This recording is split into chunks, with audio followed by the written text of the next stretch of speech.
I received some phone calls and emails from voters with concerns, about the request. Sarasota County Supervisor of Elections Ron Turner is referring to the Trump administration's request that every state provide voter data.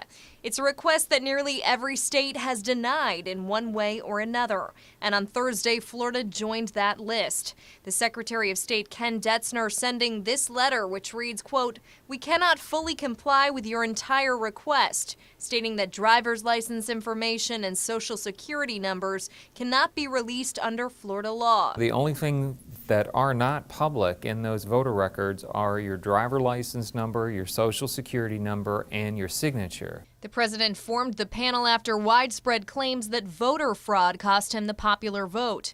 It's an effort that's now on hold while a federal judge in Washington decides whether the White House has done enough to protect Americans' privacy. But point person for the panel, Kansas Secretary of State Chris Kobach, says they're only requesting public information. That could include anything from a voter's name, address, birth date, political affiliation, criminal records, military service status, and partial social security number. Whatever a person on the street can walk in and get, that's what we would like. Under Florida law, much of that voter information is already public. A simple Google search turns up a person's name, party affiliation, and address. All of this commission is asking for in all of the myriad data points that they've requested is public information. It's something Detzner's letter points out as well, and reason why Republican Rod Thompson says the resistance is unwarranted. This is one of those situations that has been blown up hysterically because it was the Trump administration that asked for it.